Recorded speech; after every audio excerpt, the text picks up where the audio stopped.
Salam, salam, outsider, le débrief commence maintenant.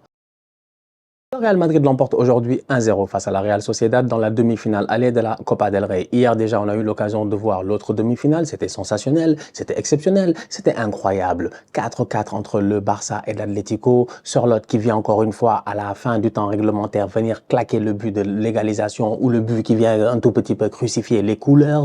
Franchement, entre vous et moi, j'ai hâte de voir ce match retour au Wanda Metropolitano. Le Barça devra se gérer pour essayer d'atteindre la finale de la Copa del Rey en gagnant, en fait, je pense. Voilà, c'est ça, 4-4, il faut gagner, il faut taper le cholismo. Donc c'est ça, ça va être compliqué. Aujourd'hui, on arrive tranquillement, on dit Mbappé est malade. Mbappé qui l'a blessé?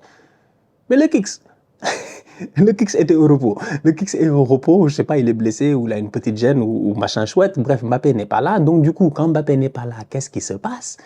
Hein? Quand le chat n'est pas là, les souris dansent. Aujourd'hui, la souris, c'est Hendrik. Franchement, c'est Bobby Charlton. C'est Hendrik sur le terrain, que j'avais pas vu depuis très très longtemps, franchement. C'est difficile pour Hendrik de trouver du temps de jeu dans cette équipe du Real-là. C'est tout à fait normal. C'est parce qu'au Real, quand même, il n'y a que des grands joueurs. Il n'y a que des grands joueurs. Bellingham, il est suspendu dans toutes les compétitions que tu puisses imaginer. En Ligue des Champions, il est suspendu un match. En championnat, il est suspendu 2 matchs. Mais en Copa del Rey, il peut jouer. Et donc, Bellingham est sur le terrain. Et automatiquement, tu te rends compte à quel point cette équipe-là, elle a du talent. C'est des grands joueurs. C'est un match de Copa del Rey. Tu peux pas faire jouer n'importe qui. Donc, heureusement que Kylian n'est pas là. Rodrigo est sur le banc. Ça donne quelques chances à certains boys, dont Hendrik. Top performance de sa part aujourd'hui. Franchement, il a été exceptionnel. Moi, j'ai aimé ça. C'est Hendrik. Exceptionnel, je pèse mes mots. Pourquoi? Parce qu'il joue pas. Frère, tu joues pas. Le football, c'est pas le vélo. Le foot, c'est pas le vélo. Il y en a, ils pensent que le foot, c'est le vélo. Moi, j'ai pas fait de vélo là depuis... La dernière fois j'ai fait du vélo. La fois j'ai fait du vélo, je pense que c'était à Amsterdam avec Willou, il y a 1 an et demi, un truc comme ça. Moi, ça fait longtemps que je n'ai pas fait de vélo, tu vois. On a fait le tour d'Amsterdam, moi et Willou, c'était sympa, on s'est amusé, on allait manger dans des restos, tout ça. Tu vois, c'était sympa. J'avais pas fait de vélo avant ça depuis peut-être 3-4 ans. Je peux faire 10 ans sans vélo. Tu me donnes un vélo, je monte sur le vélo, je fais du vélo parce que j'ai appris à faire du vélo. J'avais genre, je sais pas, 4 ans, 5 ans, 6 ans, un truc comme ça, normal. Donc c'est quelque chose que je maîtrise. Quelque chose que je maîtrise. Je sais patiner. Je sais patiner, j'ai pas de problème, je peux faire 10 ans sans patiner, que ce soit patin à roulette ou patin à glace. Ah oui, patin à glace, j'ai appris quand je suis arrivé. J'ai pas de problème, moi, tu vois, je sais patiner. C'est des choses que tu maîtrises à un moment donné, tu peux le faire à tout moment. Mais jouer au football, frère, franchement, toi-même, tu le sais. Tu peux être, c'est des boys, non, il y a 20 ans, j'étais chaud, quoi, tu vois. C'est parce que si tu joues pas constamment, tu perds certains réflexes. À un certain niveau, c'est ça le problème. Donc, Hendrik, il a que ce problème-là. C'est un problème de temps de jeu.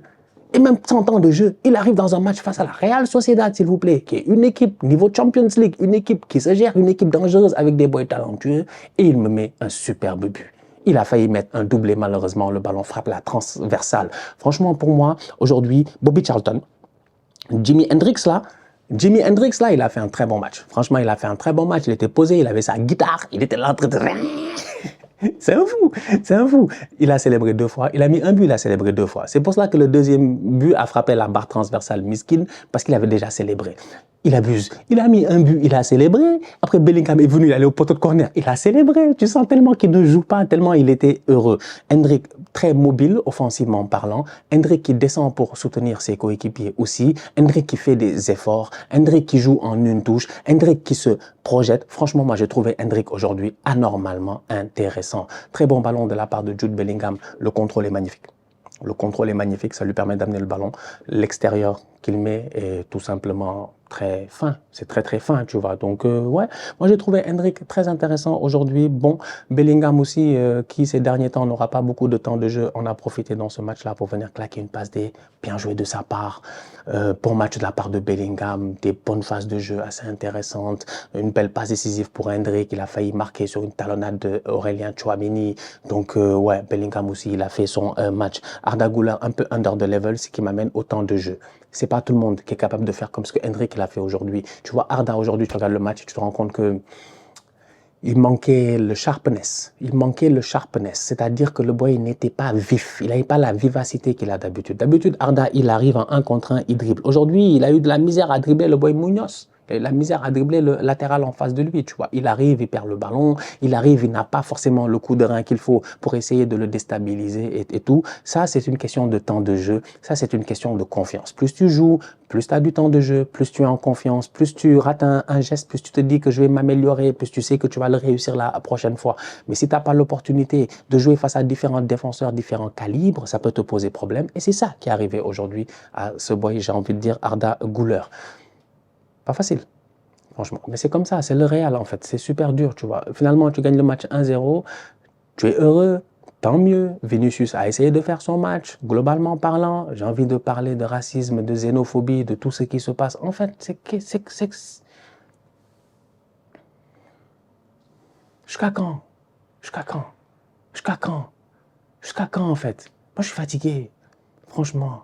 En fait, on ne peut pas venir parler de l'esprit, de la lettre. Hier, il y a penalty sur Yamal. Il rentre dans la surface, il y a penalty. Aujourd'hui, il y a penalty sur Vinicius. Il rentre dans la surface, le frérot, il met il n'a pas touché avec le pied, mais il a touché avec la main. Moi, c'est mon interprétation à moi. J'aurais donné penalty hier sur Yamal. Je pense que j'aurais donné penalty aujourd'hui sur Vinicius. Mais c'est pas ça le plus important. On ne peut pas venir se disputer sur l'arbitrage alors qu'en tribune, il y a des chants racistes, des insultes, des choses qui n'ont rien à faire. En fait, entre les joueurs sur le terrain, on vous a dit, eux, ils peuvent s'insulter, se battre là-bas, ça les concerne. Toi, tu es spectateur, donc reste en tribune. Regarde, sincèrement, mais tu vas pas, je sais pas, moi je comprends pas. Tu pars pas au cinéma pour être dans la salle et puis être à insulter les acteurs qui sont sur l'écran, à part déranger les autres. Tu fais quoi? Franchement, c'est la même chose. Laissez les boys jouer au football. Donc c'est ça qui vient un peu entacher ce match-là au niveau de Vinicius. À un moment donné, on a arrêté le match avant la mi-temps pour qu'on mette des messages, pour dire aux gens d'arrêter les cris racistes et les machins et les trucs. Franchement, nous, on est fatigués. Laissez Vinicius jouer au football. Laissez Vinicius avec sa personnalité et tout ce qui s'ensuit. J'en ai déjà parlé. Moi, j'en ai marre de voir ces genres de bêtises-là en Espagne. En fait, là, commence à devenir comme les Italiens, là. Gérez-vous. Oh, quand même. C'est ça. Kamavinga, Ceballos, double pivot assez pertinent. Kamavinga, très intéressant son match. Pour un boy aussi qui n'a pas beaucoup de temps de jeu, il s'est géré. Chouamini en défense centrale, il a fait un très bon match aussi. Il a été très bon. Il a fait pas mal d'interventions décisives. Ça m'amène au joueur du match, à mon humble avis, qui est Lounine. Et Lounine, j'ai envie de dire, je sais pas, moi, j'espère que quand Courtois il va partir un de ces quatre, je sais pas, que Lounine, on va lui donner au moins sa chance ou le bénéfice du doute d'être numéro 1. Parce que Lounine, sincèrement, c'est un guerrier. Lounine, aujourd'hui, il a fait une top rencontre de football. S'il n'y a pas Lounine, il y a 1-1. Il n'y a peut-être pas 2-1 forcément pour cette équipe de la Sociedad parce que le Real aussi a eu pas mal d'occasions de buts assez intéressantes. Mais s'il n'y a pas Lounine, il y a 1-1. Je dis bien, s'il n'y a pas Lounine, il y a Courtois. Il n'y a peut-être pas 1-1, mais il y a quand même 1-1. C'est pour vous dire à quel point aujourd'hui Kubo, par exemple, mais combien de fois il a eu l'opportunité de venir et de tromper Lounine. Malheureusement, Lounine était là. Et plusieurs fois, sur des arrêts à bout portant, on frappe, il l'arrête, le ballon revient, on frappe, il fait claquette. Non, il a été dangereux. Barrenetchea, il a essayé aussi, en fait. Oyarzabal, il a essayé. Bryce Mendes, il a essayé. Ils ont frappé, je vous dis, de partout. Ils ont frappé de partout. Mais Lounine était là. Le gardien ukrainien a fait le travail. C'est un Lounine qui, il ne faut pas l'oublier, la saison passée permet au Real d'arriver en finale de Ligue des Champions et Courtois joue la finale de la Ligue des Champions. Moi, ça jusqu'à présent, ça me fait mal. Je ne suis même pas fan de Real, ça me fait mal. Parce que j'étais comme, ouais, frérot, c'est comment? Je veux comprendre. Je veux comprendre. Tu sais, on n'est pas en Formule 1.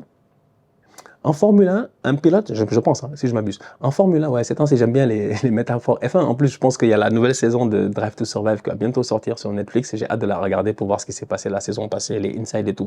Mais en Formule 1, en fait, tu peux être malade et ne pas faire la course. Donc, il y a un pilote de réserve. Mais le pilote de réserve, quand il gagne, c'est lui qui a les points, hein. C'est pas toi, tu as les points. Donc, au classement, toi, tu n'as pas de points. Je pense que c'est comme ça que ça se passe. Malheureusement, au football, c'est pas comme ça. Oui, Lounine, il a fait une saison incroyable. On est arrivé en finale. Courtois est venu, il a fait les arrêts. On a dit c'est Courtois le meilleur.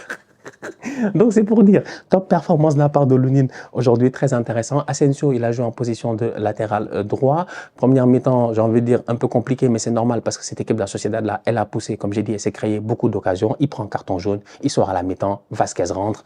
Vasquez fait pour moi une bonne deuxième mi-temps.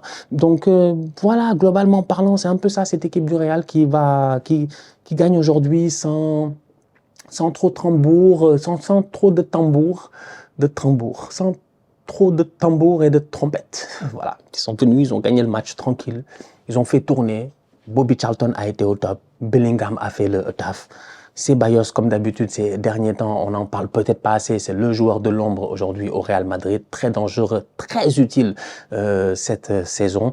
Tchouaméni de retour en défense. Ça fait le taf. Fran Garcia, tout ça. Donc bref, voilà. C'est tranquille. Rendez-vous dans un mois, je pense, pour le match retour au Santiago Bernabéu. Normalement, connaissant le Real à domicile, ça devrait être, je pense, une formalité.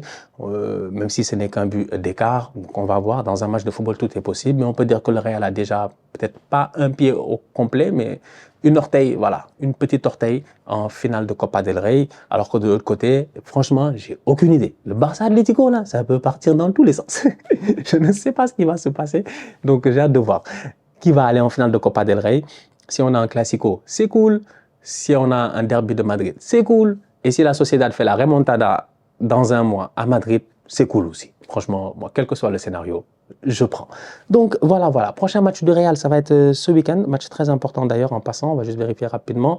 Face au Betis à l'extérieur. J'ai hâte à ce match-là. Pourquoi? Parce que au Betis, si je ne m'abuse, ces derniers temps, il y a un nouveau joueur qui est tout simplement incroyable, sensationnel. 2 buts, 2 passes décisives depuis le début janvier, depuis qu'il est arrivé. C'est un tocard, c'est la toupie. Anthony, de Manchester United. Il est arrivé au Betis, c'est devenu fort. Il est arrivé au Betis, c'est devenu fort. Je sais pas. Isco, Anthony, machin, ça promet. En tout cas, on se capte ce week-end. Real Madrid, Betis à l'extérieur. J'ai hâte de voir. La famille, on se capte très bientôt pour une nouvelle vidéo. D'ici là, continuez à liker, on continue à partager. On s'abonne. On est ensemble, on reste en santé. C'est toujours le plus important.